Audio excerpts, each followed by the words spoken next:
Hello everyone. मैं हूं professor Vaibhav Solanki from Shri Swaminarayan institute of technology civil engineering department. 8th semester civil के लिए हमारा सब्जेक्ट है हार्बर एंड एयरपोर्ट इंजीनियरिंग। इस सब्जेक्ट में पार्ट बी एयरपोर्ट इंजीनियरिंग में हम चैप्टर 3 रनवे डिजाइन के बारे में डिस्कस कर रहे थे।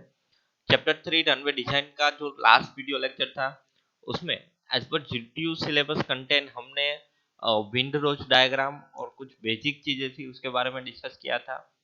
अभी हम लेक्चर नंबर 10 जो कंटिन्यू लेक्चर है पार्ट बी के लेक्चर नंबर 10 यानी कि जो चैप्टर 3 का सेकंड लेक्चर इसके बारे में डिस्कस करेंगे, जहाँ पे हम बेसिक रनवे लेंथ के बारे में डिस्कस करेंगे। तो ये बहुत ही इंपॉर्टेंट टॉपिक है बेसिक रनवे लेंथ किसी भी एयरपोर्ट इंजीनियरिंग में रनवे डिजाइन को समझने के लिए। जीटीयू सिलेबस पे ध्यान दे तो हम सभी को पता है कि जो एयरपोर्ट इंजीनियरिंग है उनमें से चैप्टर 3 रनवे डिजाइन हमारा कंटिन्यू है। वहां पे हमने पिछले लेक्चर में विंड रोज डायग्राम क्या है, किस हिसाब से हम इसको सेटअप करते हैं, ओरिएंटेशन ऑफ द रनवे क्या है, उसके कौन कौन से फैक्टर है, विंड कंपोनेंट, विंड कवरेज और बहुत सारे फैक्टर अफेक्टिंग है, उन सभी के बारे में डिस्कस किया था। और आज हम बात करते हैं बेसिक रनवे लेंथ क्या होती है कोई भी एयरपोर्ट पे कोई भी रनवे के लिए, तो उसके बारे में आज हम डिस्कस करेंगे। सो दोस्तों सबसे पहले बात करें कि बेसिक रनवे लेंथ तो क्या होती है। Basic runway length so it is the length of the runway under the following assumed condition at the airport. Basic runway length basically क्या है कि एक रनवे लेंथ है, length of the runway, runway की लेंथ है जो कोई भी पर्टिकुलर साइट पे पर्टिकुलर एयरपोर्ट की जो कंडीशन है उसकी कंडीशन को अज्यूम करके उसके डिपेंडेंट उसको फॉलो करके जो रनवे लेंथ हम कंसीडर करते हैं पर्टिकुलर एयरपोर्ट पे। तो वो फॉलोइंग एज्यूमिंग कंडीशन क्या है जिसके बेस हम लेंथ ऑफ रनवे डिसाइड करते हैं। तो उनमें से है कि airport altitude is at sea level, कि एयरपोर्ट का जो एल्टीट्यूड है मीन सी लेवल से डिफरेंट डिफरेंट उसके हिसाब से वो क्या है, उसके हिसाब से बेसिक रनवे लेंथ होनी चाहिए कोई भी एयरपोर्ट पे। दूसरा है कि temperature at the airport is standard 15 degree Celsius, की जो स्टैंडर्ड टेम्परेचर है कोई भी एयरपोर्ट के लिए वो 15 डिग्री सेल्सियस पे डिजाइन होनी चाहिए। तो इस हिसाब से जो रनवे की लेंथ है वो runway is levelled in the longitudinal direction.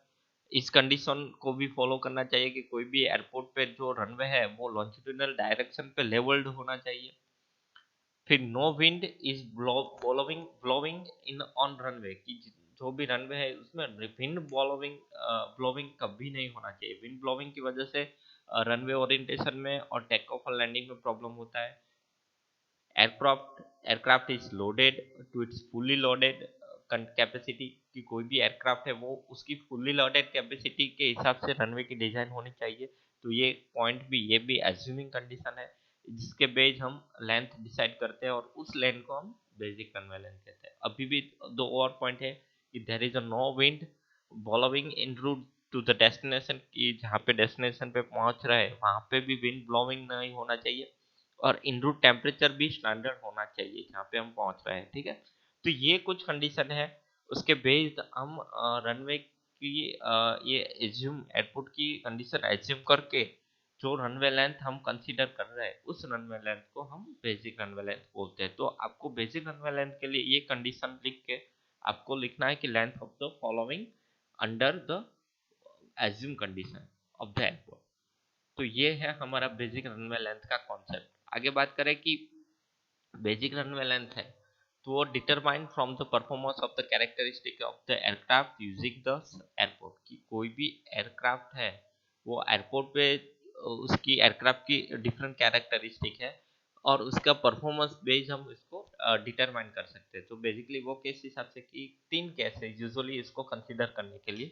कौन कौन से तीन केस है उनमें से पहला केस है कि नॉर्मल लैंडिंग केस, कि कोई भी रनवे लेंथ को हम कंसीडर करते हैं बेसिक रनवे लेंथ को डिफाइन करते हैं एज पर स्टैंडर्ड। तो पहला केस है नॉर्मल लैंडिंग केस है, दूसरा रहेगा नॉर्मल टेक ऑफ केस और तीसरा रहेगा एंजिन फेल्यूर केस। दोस्तों इन तीनों केस को आपको कंसीडर करना है और तीनों केस को आपको याद रखना है। नॉर्मल लैंडिंग केस क्या है, टेक ऑफ केस क्या है और फेल्यूर केस क्या है, ये तीनों में विथ इमेज और विथ डायग्राम में आपको समझा दूंगा। कि सबसे पहले नॉर्मल लैंडिंग केस क्या है उसके बारे में थोड़ा समझ लें कि जो भी एयरक्राफ्ट है जब भी वो लैंडिंग हो रहा है यानी कि आ रहा है, तो उसका 60% ऑफ द डिस्टेंस जो लैंडिंग डिस्टेंस है वो क्रॉस हो जाना चाहिए, थ्रेशोल्ड तक पहुंचे, तो वहां पे वो 15 मीटर तक की हाइट पर हो, तब भी से लेके लैंडिंग स्टार्ट हो जाता है, और वो 50 मीटर हेड से वो 16% डिस्टेंस कंसीडर कर ले, तो ये पॉइंट हमारा लैंडिंग केस रहेगा। दूसरा है लैंडिंग नॉर्मल टेक ऑफ। तो जब भी कोई भी एयरपोर्ट एयरक्राफ्ट टेक ऑफ करे, तो जब भी वो उसका फाइनल टेक ऑफ स्टेज पहुंचे कि यानी कि जो बिलो लेंथ है उससे 10.5 मीटर, यानी कि रनवे से 10.5 मीटर अप अप, यानी कि वहां तक जब एयरपोर्ट एयरक्राफ्ट पहुंचता है और जहां से उसने टेक ऑफ चालू किया है, तो उसके वहां से लेके वहां तक का जो एक्चुअल डिस्टेंस है वो 115 परसेंटेज क्लियर हो जाना चाहिए। और ये जो क्लियर वे विड्थ है, उसकी जो विड्थ है हमने डायग्राम में देखा ही था ऑलरेडी रनवे में, उसकी 115 मीटर वाइड होना चाहिए। तो इसको मैं विथ इमेज आपको समझाऊंगा, समझ में आ जाएगा। इंजन फेल्यूर केस की रिक्वायर आइदर क्लियर वे और स्टॉप वे की दोनों की जरूरत है इंजन फेल्यूर केस में, और use for D accelerate the aircraft and bringing it to the stop during approach takeoff, कि कोई भी टेकऑफ ड्यूरेशन में अगर हमको इमरजेंसी में स्टॉप करना पड़े या टेक ऑफ के ड्यूरिंग भी स्टॉप करना पड़े, उसके लिए क्लियर वे और स्टॉप वे की जो रिक्वायरमेंट है उसका इंजन फेल्यूर केस बोलते हैं। तो ये तीनों केस को मैं आपको समझाता हूँ। सबसे पहले नॉर्मल लैंडिंग केस। तो ये जो 15 मीटर डिस्टेंस है वहां से लेके अगर यहाँ पे मेरा एयरक्राफ्ट आया, तो एग्जैक्ट डिस्टेंस 50 मीटर से लेके जब लैंडिंग हो रहा है, तो यहाँ पे लैंडिंग का पॉइंट स्टॉप हो जाए और स्टॉप पॉइंट पे मेरा एयरक्राफ्ट टोटली स्टॉप हो जाए, तो वो जो 16% डिस्टेंस है रनवे पे वो उसका क्लियर हो जाना चाहिए। ये टोटल लैंडिंग डिस्टेंस है और ये 16% लैंडिंग डिस्टेंस है, वो 15 मीटर डिस्टेंस से क्लियर कर देता है। तो ये इंजन दूसरा है engine failure. Engine failure take off के लिए है कि टोटल रनवे लेंथ है और स्टॉप वे है, तो स्टॉप वे से ऊपर से 35 फीट यानी कि 10.5 मीटर जितना एयरक्राफ्ट टेक ऑफ हो जाए तब, और उसका जो पॉइंट है जहां से टेक ऑफ यानी कि व्हील होता है वो रनवे के पेमेंट को छूना छोड़ देते हैं, तो वहां से जो डिस्टेंस टोटल रहेगा उस डिस्टेंस को लिफ्ट ऑफ डिस्टेंस बोलते हैं। तो वो जो लिफ्ट ऑफ डिस्टेंस है जहां से जो कॉन्टेक्ट लेस हो जाते हैं व्हील्स पेमेंट के साथ, उस पॉइंट को इंजन फेल्यूर पॉइंट कहते हैं। तो उस पॉइंट से लेके स्टॉप पे तक का पॉइंट डिस्टेंस है वो हमारा स्टॉप डिस्टेंस है। ठीक है। तीसरी कंडीशन है नॉर्मल टेक ऑफ केस की। नॉर्मल टेक ऑफ केस में ये जो पूरा यूजेबल टेक ऑफ स्टॉप है कि जहाँ पे हम हमारा व्हीकल टेक ऑफ कर लेता है, ठीक है, और ये कोई बिल्डिंग है, इंफ्रास्ट्रक्चर है, ऑब्स्टेकल है, तो उसकी मैक्सिमम हाइट से जो ग्रेडियंट हम लेते हैं और उस ग्रेडियंट को हम पेमेंट पे उस डिग्री का पेमेंट पे एक पॉइंट डिसाइड करते हैं, तो उस पॉइंट के पहले हमारा एयरक्राफ्ट टेक ऑफ हो जाना चाहिए। तो ये usable take of go distance है। दूसरा है कंसीडरेबल अनअवेलेबल टेक ऑफ, और तीसरा है क्लियर वे। तो वहां तक का डिस्टेंस जब क्लियर वे से कुछ हाइट तक वो क्लियर हो जाना चाहिए। तो ये कुछ तीन केस है जो इम्पोर्टेंट है। नॉर्मल टेक ऑफ केस हमने फिर से मैं आपको समझाऊँ, ये पहला लिफ्ट ऑफ डिस्टेंस है, 115% लिफ्ट ऑफ डिस्टेंस है, और डिस्टेंस 10.5 मीटर हेड तक जब व्हीकल पहुंचे। तो ये रनवे का प्लान है, ये पूरा रनवे, और ये क्लियर वे, और क्लियर वे की विड्थ है वो 150 मीटर होनी चाहिए नॉर्मल टेक ऑफ केस के लिए। अब ये जो टेक ऑफ तीनों केस है, ठीक है, कि normal take off case, normal landing case और इंजन फेल्यूर केस, तो ये बेसिक रनवे के लिए लेंथ डिसाइड करने के लिए जो भी कुछ करेक्शन है, यानी कि हमारा एयरक्राफ्ट है वो अलग अलग एलिवेशन पे जब टेक ऑफ लेता है, तो वहाँ पे टेम्परेचर में भी वेरिएशन आता है, ग्रेडियंट में भी वेरिएशन आता है, तो उसकी वजह से उसकी बेसिक रनवे लेंथ को जब हम कंसीडर करते हैं तो उसमें कुछ फर्क आता है कि नहीं, तो उसके लिए करेक्शन है, वो जो स्टैंडर्ड वैल्यू करेक्शन के लिए दी गई है। So the basic runway length is discussed is for mean sea level elevation having standard atmospheric condition. Necessary correction are applied for the change in elevation. ये बहुत ही इंपॉर्टेंट है, कोई भी साइट कंस्ट्रक्शन के हिसाब से ग्रेडियंट और टेम्परेचर के हिसाब से ये करेक्शन अप्लाई करने चाहिए बेसिक रनवे लेंथ डिसाइड करने से पहले। सो उसमें कौन कौन से करेक्शन है, तो पहला मैंने आपको समझाया करेक्शन फॉर एलिवेशन की डिफरेंट डिफरेंट एलिवेशन पे हमारा व्हीकल पहुंचता है, एयरक्राफ्ट पहुंचता है। तो elevation increase air density reduce, जैसे एलिवेशन बढ़ता है तो एयर की डेंसिटी रिड्यूस होती है। तो उसके साथ साथ लिफ्ट ऑन विंग्स वो भी रिड्यूस होता है। तो उस वो रिड्यूस होने की वजह से जो ग्रेटर स्पीड की रिक्वायरमेंट होती है और वो अचीव करने के लिए लॉन्गर लेंथ का रिक्वायरमेंट होता है। तो कोई भी एलिवेशन का करेक्शन होता है कि एलिवेशन के लिए जितना लॉन्गर लेंथ हमारा रनवे लेंथ होगा उसके हिसाब से वो ग्रेटर स्पीड अचीव कर सकेगा। ठीक है, तो ये कुछ करेक्शन है एलिवेशन पे करने चाहिए। तो एज पर आईसीओ का जो स्टैंडर्ड रिकमेंडेशन है कि बेसिक रनवे लेंथ डिसाइड करने से पहले, तो वो लेंथ है increase at the rate of 7% per 300 metre rise in elevation above mean sea level. कि अगर मेरा 7% पर 300 मीटर राइज एलिवेशन आता है मीन सी लेवल पे, इस रेट पे ये एलिवेशन रनवे लेंथ को इंक्रीज करते हैं। दूसरा है करेक्शन फॉर टेम्परेचर, वो नेक्स्ट स्लाइड में है। तो एलिवेशन और ग्रेडियंट में करेक्शन फॉर टेम्परेचर है कि एयरपोर्ट का जो एआरटी की रेफरेंस पॉइंट है वहाँ पे same effect as that increase elevation, elevation increase होता है तो उसके साथ साथ टेम्परेचर में भी वेरिएशन आता है। तो एयरपोर्ट रेफरेंस टेम्परेचर रहेगा वो, उसका एक इक्वेशन है T A plus T M minus T A upon 3। तो जहाँ पे टी ए है वो एवरेज डेली टेम्परेचर है।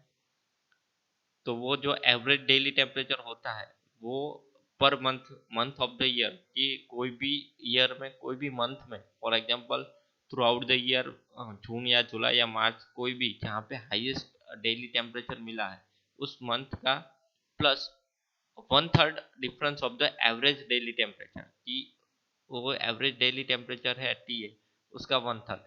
ठीक है, तो ये T M minus T A जितना मंथली मीन मैक्सिमम टेम्परेचर मिल रहा है उसके माइनस हॉटेस्ट मंथ का टेम्परेचर है, उसको माइनस करके उसका 1/3 करते हैं, उसको प्लस करेंगे डिफाइंड टेम्परेचर में, ईयरली डिफाइंड टेम्परेचर में, उसको हम ए आर टी बोलते हैं। तो एयरपोर्ट का रेफरेंस टेम्परेचर इस हिसाब से फाइंड करते हैं और उस रेफरेंस टेम्परेचर के हिसाब से हम इसकी डिजाइन करेंगे।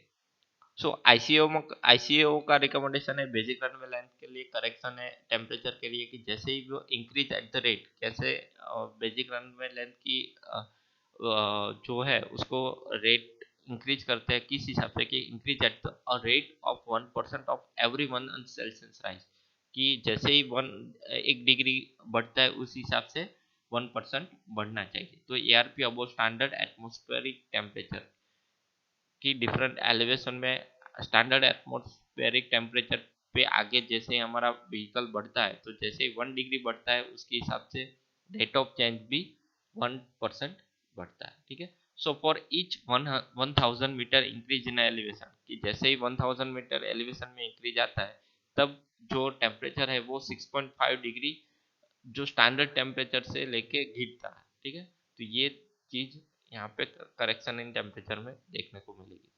सो चेक फॉर टोटल करेक्शन की एलिवेशन प्लस टेम्परेचर, कि हमको टोटल करेक्शन करना है कि एलिवेशन की वजह से जो करेक्शन है और टेम्परेचर की वजह से करेक्शन है। तो उसके लिए आईसीओ एओ का रिकमेंडेशन है वो क्या है कि correction for elevation plus correction for temperature shall not greater than 35% of the basic runway length, कि जो टेम्परेचर करेक्शन है वो 35% से ज्यादा नहीं होना चाहिए जो बेसिक रनवे लेंथ हमने कंसीडर की है। तो ये इंपॉर्टेंट पॉइंट थे। दूसरा है करेक्शन फॉर ग्रेडियंट, ग्रेडियंट के लिए कि जितना भी स्टीपर ग्रेडियंट है उसके रिजल्ट में फर्क आएगा। So steeper gradient result in a longer consumption of the energy, as such longer length of the runway is required to attain the desired speed, कि इसके लिए अच्छी डिजायर्ड स्पीड अटेन करने के लिए स्टीपर ग्रेडियंट होना जरूरी है। तो उसके लिए आईसीओ का रिकमेंडेशन है ग्रेडियंट के लिए। तो जैसे कि इंक्रीज रेट है जो करेक्शन बेसिक रनवे लेंथ का है, एफ डबल ए का रिकमेंडेशन है वो 20% for every 1 degree effective gradient, जैसे ही 1 डिग्री इफेक्टिव ग्रेडियंट बढ़ता है ऐसे ही इंक्रीज रेट जो है उसमें 20% चेंज होता है। So effective gradient is defined as maximum difference in elevation between highest and lowest point of the runway divided by total runway length। तो इस हिसाब से हम इफेक्टिव ग्रेडियंट डिफाइन करते हैं। सो इफेक्टिव ग्रेडियंट के लिए जो इक्वेशन है कि maximum difference in elevation between कि हाईएस्ट एलिवेशन पॉइंट और लोएस्ट एलिवेशन पॉइंट रनवे पे है, उसमें जो मैक्सिमम डिफरेंस है उसको हम डिवाइड करेंगे टोटल रनवे लेंथ के साथ, तो वो जो परसेंटेज में वैल्यू मिलेगी उसको हम इफेक्टिव ग्रेडियंट बोलेंगे। और ये इफेक्टिव ग्रेडियंट में 1%, 2%, 3% जिस हिसाब से चेंजेस होगा, इस हिसाब से बेसिक रनवे लेंथ इंक्रीज होगी 20%। तो ये कुछ चीजें थी जो बेसिक रनवे के लिए, तीन नॉमिनल केस के लिए और उसके करेक्शन के लिए, बेसिक रनवे लेंथ के करेक्शन के लिए और डिजाइन के लिए बहुत ही इंपॉर्टेंट है। इसके बहुत सारे एग्जाम्पल है तो इसके हम नेक्स्ट वीडियो लेक्चर में देखेंगे। बट इसके साथ साथ जो रनवे है उसमें कौन कौन से एलिमेंट है, ये सिंपल सा बेसिक क्वेश्चन है, वो मैं आपको समझा दूं कि स्ट्रक्चरल का पेमेंट आता है, रनवे क्या होता है, कि रनवे एक्चुअली पेमेंट ही है, वो स्ट्रक्चरल पेमेंट है, आरसीसी या फ्लेक्सिबल हो सकता है, पर यहाँ पे कंपल्सरी आरसीसी है। दूसरा है शोल्डर आता है, जैसे कि हाईवे में शोल्डर होता है, रनवे की स्ट्रिप है कि जितनी लेंथ है, ब्लास्ट पेड है यानी कि एंड डिस्टेंस जहाँ पे व्हीकल एयरक्राफ्ट स्टॉप होता है, ठीक है। रनवे एंड सेफ्टी एरिया की जब रनवे एंड सेफ्टी एरिया कुछ इंक्रीज एरिया है कि जहाँ पे रनवे को सेव किया जाता है कि अगर एयरक्राफ्ट वहाँ पे स्टॉप ना हो तो कुछ एक्सटेंड एरिया है जहाँ पे व्हीकल एयरक्राफ्ट स्टॉप हो जाता है।